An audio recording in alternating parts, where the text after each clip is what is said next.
약간 시민인식이라고 해야 되나? 그거는 일상생활에서 실천한다는 게 한국인들은 이 과정이 잘 내면화되어 있다는 게 참 아름답다고 생각해요. 다행이네요.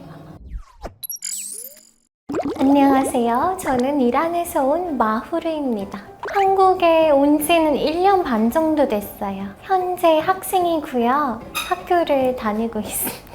네, 저는 한국예술학과라고 한국의 전통예술 관련된 연구하는 분야를 공부하고 있습니다. 오늘은 제가 한국인들과 지내면서 한국 분들에 대한 느낀 그런 특징들을 한번 이야기해 보려고 합니다.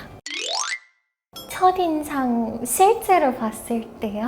그때 한참 한국어 공부를 하고 있었던 당시에 한국말을 할 수 있다는, 소통할 수 있다는 거에 굉장히 기대하고 약간 설레면서 말 걸어보고 싶은 마음이 있었던 것 같아요. 네, 제가 한번 2016년도에 한 번은 작년 2021년도에 연탄봉사 활동을 한 적이 있는데요. 우연히 SNS를 통해서 그런 봉사가 있다는 것을 알게 됐는데 연탄 자체가 되게 생소했어요. 이란에서 연탄을 안 쓰거든요. 그래서 이게 뭔지부터 궁금해서 한번 호기심 삼아 연탄봉사에 참여를 하게 됐는데 연탄을 실 수 있는 그런 박스 같은 거를 주고 이거를 메고 거기서 연탄을 쌓아줘요. 작게 5개부터 시작해서 힘이 엄청 좋으신 분들은 15개까지 막 싣고 이렇게 어렵게 올라가는데 그거를 해봤어요. 근데 되게 신기하게도 한번 왔다 갔다 하는데 경사진 동네들이고 많이 올라가야 연탄을 전달할 수 있는 집들이 나오는데 그럼에도 불구하고 같이 하니까 되게 힘도 나고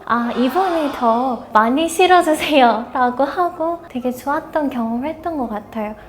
한겨울에 되게 춥고 하는데 봉사를 하면서 느꼈던 게 되게 보람찬 게 할머니 할아버지 분들이 되게 기뻐하시고 이번에도 되게 좋은 분들이 와서 전달해 주신다라고 해주시고 그것만으로도 되게 마음이 따뜻해진 경험을 하고 왔습니다.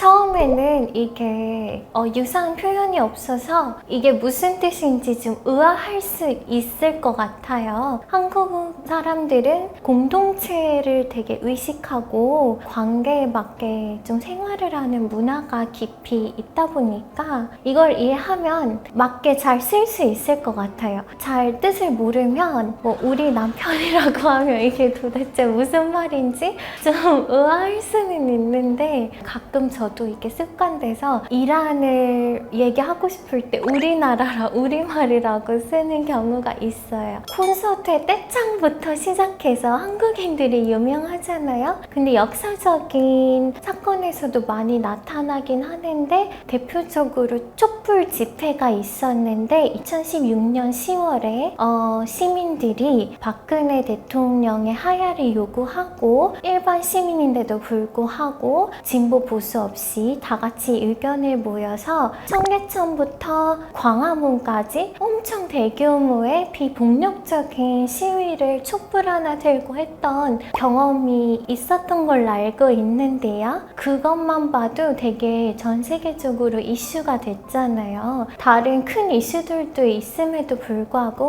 예를 들어 미국 대통령 선거도 있었는데 언론에서 한국을 되게 집중적으로 다뤘던 것 같은 게 피 한 방울 안 흘리고 이렇게 평화롭게 대통령에 대한 시위를 할 수 있었다는 게 굉장히 전 세계가 감명 깊게 봤던 것 같아요. 네, 그래서 그런지 한국인의 특성상 저항의식이 강한 것 같아요. 이게 역사적인 흐름을 보면 한국 사람들이 민주주의 성취와 표현의 자유를 얻었던 게 전쟁을 겪고 해방을 겪고 또 독재를 물리치고 표현의 자유와 민주주의를 직접 얻은 경험을 한 민족이기 때문에 지금 전 세계적으로 기술이나 한류를 그 경험을 바탕으로 자신감 있게 좀 전파를 할 수 있지 않았나라는 생각도 해봅니다.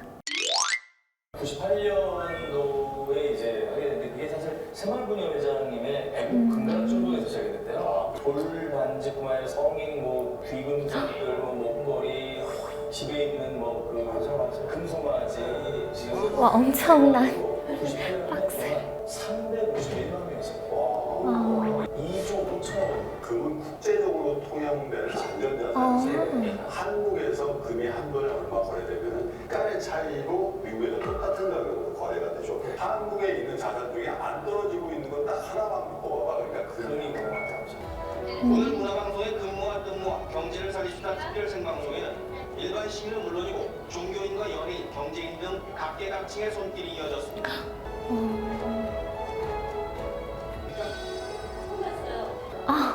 금소를. 충남 태안 앞바다에서 지난 95년 시프린소 사고보다 더 큰 최악의 기름 유출 사고가 일어났습니다. 네, 이렇게 엄청난 양의 기름이 유출된 충남 태안 앞바다는 양식장들이 밀집되어 있는 곳입니다. 기름 제거 작업에 가능한 인력과 장비가 총동원되고 있습니다만 역부족인 듯합니다. 만조의 바닷물을 타고 기름기가 워낙 빨리 번져 손 쓸 틈조차 없었습니다. 어제보다 3배쯤 많은 6,500명이 기름 제거에 나섰고 군병력 3,100명과 선박과 항공기 등 장비 30여 대가 새로 투입됐습니다. 장비도 일부 지역에만 집중되다 보니 다급한 주민들은 맨손으로 기름 덩어리를 떠내고 있습니다. 하려면 10년에서 15년 사이 걸린다는데 한두 명이 와가지고는 안 되잖아요. 전국에서 같이 참여를 해야 되니까. 이성주 병장은 휴가를 반납고도 동료병사 1,000여 명과 함께 기름고래 제거에 여념이 없습니다. 대한민국의 국민으로서는 당연히 도와주기 왔다고 생각합니다. 산산을 지키던 스님들도 외국인 근로자들도 한 방울이라도 놓칠세라 정성스레 기름을 짜냅니다. 자원봉사자들의 헌신적인 기름 제거 작업으로 태안 바닷가는 이제 조금씩이나마 제 모습을 찾아가고 있습니다. 금모으기 운동을 들어보긴 했었는데 태안바다 기름 제거는 처음 본 것 같은데 좀 감탄하면서 봤어요. 바다는 일단 이름만 들어도 맨손으로 뛰어들기 되게 무서울 것 같기도 하고 또 어떤 일이 벌어질지 모르고 이게 기름이 내 몸에도 어떤 영향을 줄지도 그거를 둘째 치고 당장 이 문제를 해결하기 위해서 그렇게 사람들이 모였던 게 되게 대단한 것 같아요. 지금 뭐 기술이 발전해서 고민을 덜 하긴 하지만 그때는 당장 이 문제를 해결해야 하는 것만으로도 인식하는 게 대단한 것 같아요. 금모기 운동은 워낙 이란에서도 유명한 이란도 여러 가지 경제 위기를 겪어서 그거를 해결 방안은 또 나라마다 다르겠지만 한국은 큰 IMF의 위기에 맞섰던 거고 금모기 운동으로 어느 정도 그걸 극복할 수 있었다는 게 이게 경제 어려움을 느끼고 있는 국가로서 되게 예시로 많이 들렸던 것 같아요. 인간이라면 누구나 위기의 상황을 맞서게 됐을 때 서로 도와줘야 된다는 게 어떻게 보면 당연한 건데 그거를 또 교육받고 약간 시민인식이라고 해야 되나? 그거는 일상생활에서 실천한다는 게 항상 하는 거는 좀 쉽지는 않으니까 그래도 크고 작은 사건에 항상 이루어지는 게 한국인들은 이 과정이 잘 내면화되어 있다는 게 참 아름답다고 생각해요. 다행이네요. 네, 오늘은 한국인들이 하는 특별한 행동들에 대한 이야기를 나눠봤는데요. 저도 들어본 사건도 있었고 처음 들어본 사건도 있었고요. 배울 점도 많았고 다시 그거를 떠오르면서 옛날에 생각했던 감정들을 다시 떠오르면서 좋은 시간을 가졌던 것 같습니다. 오늘 영상이 마음에 드셨다면 구독과 좋아요 눌러주세요. 안녕.